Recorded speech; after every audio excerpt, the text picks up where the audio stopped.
Chapter 4 Against the Odds. Rachel's classmates thought she had made a stupid decision. "I've gotten bawled out and called all sorts of blankety-blank names," she complained to a friend. "Nobody can seem to understand why I'd give up English for biology." There was no place for a woman scientist in the 1920s. The girls told Rachel she was throwing away sure fame as a writer to end up teaching biology in a small high school somewhere. It was no use. When Rachel chose a goal, nothing would change her mind. Somehow she still found time to work on the school newspaper. Now she was a copy editor, not a reporter. Her job was to fix mistakes other students had made in their spelling, writing, and word choices. It was careful, picky work, and Rachel loved it. Being a perfectionist, she was never happy until everything about her work was just right. Her schoolwork was nearly perfect, too. When she graduated, she was at the very top of her class. Rachel's grades earned her 2 exciting offers. She said yes to both of them. First, she would spend the summer at a famous ocean research center in Woods Hole, Massachusetts. She would work with real scientists at the edge of the sea. Then in the fall, she would study at Johns Hopkins University in Baltimore, Maryland. They were offering her a full scholarship. Few women went to college in those days, and even fewer had a chance to earn a master's degree. But first, a summer at the seashore. The ocean was even more wonderful than Rachel had dreamed. She loved the soft sea fogs that rolled over Woods Hole from the water. The beauty and power of what she saw sometimes moved her to tears. One night, she watched a school of young mullet fish rushing through a narrow tide channel. "I stood knee-deep in that racing water," she later remembered, "and at the time could barely see those darting silver bits of life for my tears."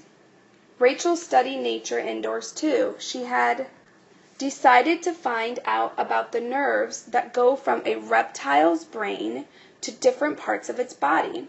She gathered nerves from lizard and snake heads. Then she sliced, stained, and glued the nerves to hundreds of microscope slides. Hour by hour, Rachel was learning the patient ways of a research scientist. The summer was over before she could finish the project. On the way to school at Johns Hopkins, Rachel stopped at the United States Bureau of Fisheries in Washington. She wanted to know just what she should study to get a job as a biologist. Elmer Higgins told her about jobs with the government. He also let her know that the Bureau had never hired a woman scientist, but he wished her well and told her to come back and see him when she had her master's degree. Rachel's chemistry and biology classes at Johns Hopkins started right after breakfast and went on till dinner time. After that, she had to study and work on the nerve project, and she had to do her own cooking and cleaning, too. In the middle of the year, Rachel gave up her nerve project. She just couldn't get enough reptiles. She felt the discouragement all scientists feel when they have to give up after hundreds of hours of work. Fish eggs were easier to get. Rachel decided to do a study on fish kidneys to earn her degree. Before fish hatch from their eggs, an early kidney grows. It works for a while, then disappears as the real kidney grows. Rachel made microscope slides of hundreds of codfish eggs to learn how the early kidneys changed. Then in 1929, the Great Depression began. The stock market crashed and many people lost all their money. Banks closed, factories and stores shut down, and millions of Americans were out of work. People were desperate, and families did anything they could to help each other out. Rachel was lucky to have part-time jobs at 2 colleges, washing glassware and putting out the things students would need for their experiments. She rented a small house and invited her mother and father to live with her. It was cheaper than keeping both the farm and Rachel's apartment. Miss Carson did all the housework. Mr. Carson did odd jobs in town. Once he helped Rachel dig worms for a science experiment she was setting up for younger students. Within a year, Robert moved in with them too. His job in Pittsburgh had ended, and so had his marriage. He did part-time jobs to help the Carsons buy food. One place where he worked had no money left at all. They paid Robert with a car. Rachel and Miss Carson were delighted. Cuddly, playful Mitzi made them laugh even in the grimmest times of the Depression.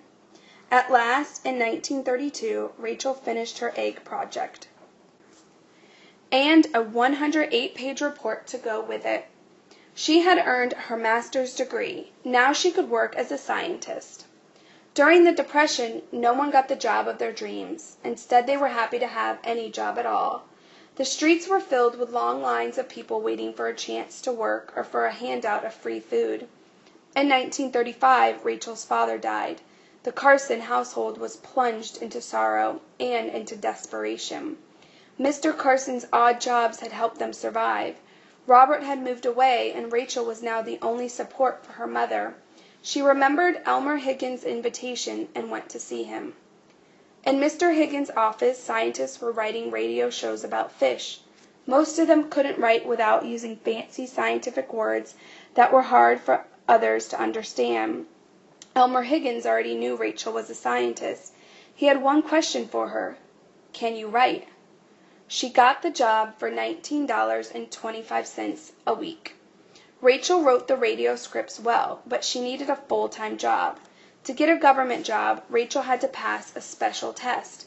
She was the only woman who took the civil service exam for the job of fisheries biologist.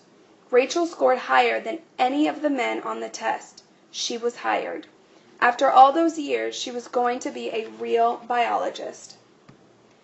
Elmer Higgins asked to have Rachel in his office. When Rachel showed up for her work, he welcomed her warmly and described her new job. She would work in the Bureau of Fisheries, not as a biologist, but as a writer.